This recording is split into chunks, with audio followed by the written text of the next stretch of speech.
What's going on YouTube? It's Maffu here, and today I'm going to break down 5 things I wish I knew when I first started playing Rise of Kingdoms. And I'm almost 500 consecutive login days into Rise of Kingdoms, and the mistakes I'm about to tell you will save you so much time, it'll save you speed ups, and a ton of frustration. So if you're a new player, this will help you grow fast, and hopefully set your account up for a promising future. Let's get into it. Tip number 1. I said this in several videos before, but people still make the same mistakes. You really want to focus on one commander type in this game. For me, my early game was focused on Sun Tzu. You want to level up the commander to level 60 and be able to max him with your purple sculptures.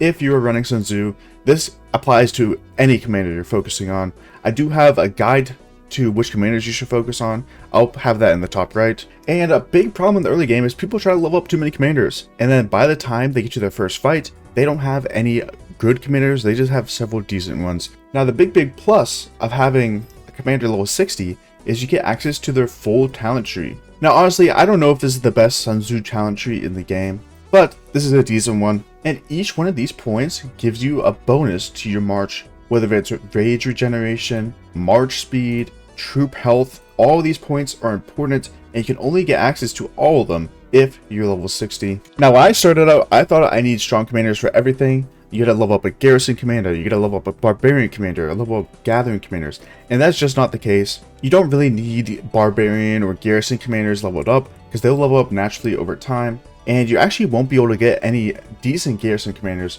until Charles Martel comes into the game. And the fact about garrison commanders is they're actually just not worth leveling up at all, unless your account is specifically focused on garrisons and you want to garrison all the flags when you do big battles. And the one thing I would say about that is I don't recommend it unless you are a big spender. So yeah, that is tip number 1. Specialize, focus on one commander at a time, and get a great field march. My second tip is to never let your academy stop researching. Research is the backbone of your power. There's a lot of false power here, quote unquote, and that's why I would say personally that power is not a good way to verify your strength as a player. The most important power is in this technology tree. Now, as you can see, I have a lot of power because my tech tree is basically maxed at this point, but majority of this power that comes from building doesn't actually affect your combat at all. The most important thing is actually this research, and the thing is, a lot of this early game tech gives you a lot of stat points that you get an advantage on your enemies. Some of the most important are actually the march speed,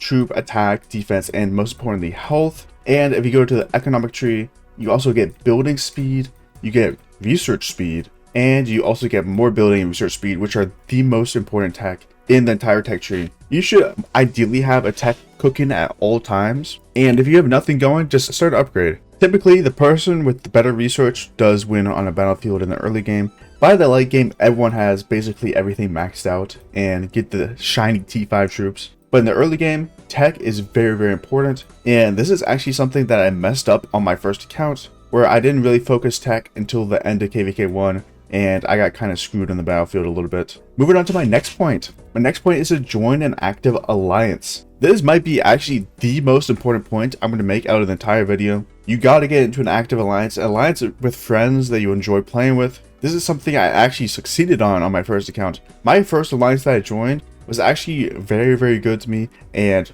everyone was super active. I made a lot of friends there. Now unfortunately, I did end up leaving that alliance to join a better alliance, and a lot of the players from the alliance did come with me to the better alliance. But if you're not in an active alliance, you are punishing yourself. You do want to get these helps, you want to get these alliance gifts, whether it's from forts or from spending. You want to get the better tech. An active alliance will have more tech donations, and you'll be able to get better territory tech, better development tech, which is really important with this research and building speed ups. And all this stuff will save you time. Not only will that, but they will provide you protection, and you also do get territory bonuses once you capture these holy sites, which will give you some nice bonuses: AP recovery speed, healing speed, troop attack, troop training. These are very important to get as well. So if your alliance isn't active, I suggest you leave and find somewhere else. Being in a good alliance can literally double your progression speed, and everyone needs to be in the best of the best alliances if you're able to. If you can't get into the best alliance, get into an active alliance. The next tip I have for you is to specialize in one troop type. Now you might be wondering, yo Maffu, you literally just said that at the beginning. this is somewhat different. That was commanders, this is troop type, and let me explain what I mean by specializing in one troop type. For KVK, a lot of people train equal amounts of every single troop, and that is incorrect. You should be able to focus on one troop type and have a lot more of that troop type than the others. Maybe 300,000 infantry and maybe 100,000 archers and cavalry, or vice versa with whatever troop type you pick. And this is important because you want to eventually craft one gear set, one strong gear set. And the reason I recommend to craft one gear set over 3 gear sets and try to run 3 troop types is because this one gear set that you're going to craft from all your materials and blueprints is going to outperform 3 bad gear sets. I would rather you have 1 purple gear set, purple and blues, than having 3 green and blue gear sets. Eventually you upgrade those purple and blue gear sets to full legendary, something like this. And then after you get a full legendary gear set, then you can focus on another troop type. It also helps you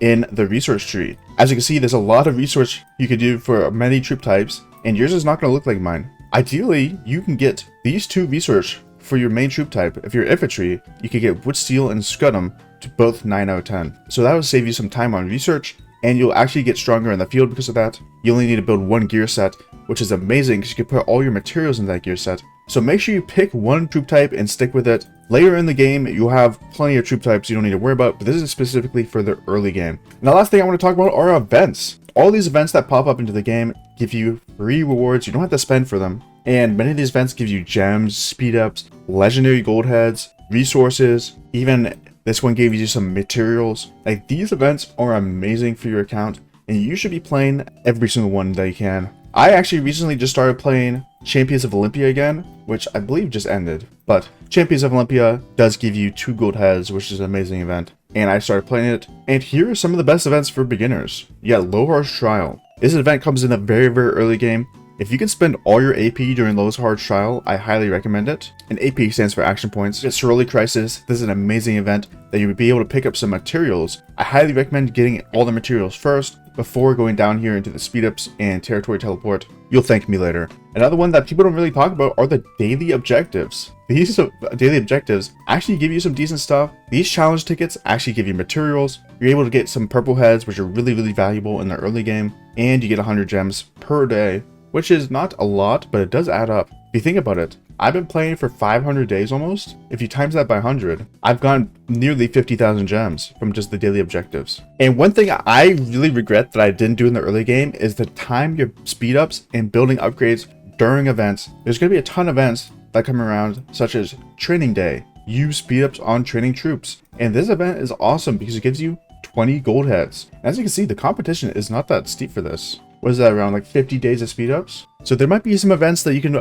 push for and actually get some extra rewards to use your speed ups at the right moments. And I'm going to give you a quick bonus tip. If you are a free to play or low spender, I highly recommend saving your speed ups up until you capture the Lost Temple. From the Lost Temple, there's a lot of things you can do, but the main thing is these buffs and titles. There's a lot of buffs, but these buffs will increase your building speed, research speed, and training speed by 10% right here. And titles also. You can get your training speed up to 10%, building speed 10%, and research speed by 5% with scientist. And the king should be giving these titles and buffs out quite frequently. Titles should be given out throughout the day for free, but if you can get these bonuses to your training, building, and research speed, it will save you a ton of speed ups while you're pushing your city hall. Now, I will say one rebuttal to this is that if you don't push your power, you won't be able to get into the best alliance, and that is actually true. So make sure you balance between pushing power and saving speed ups while you can. If you can save all your speed ups, ideally you save them all until this.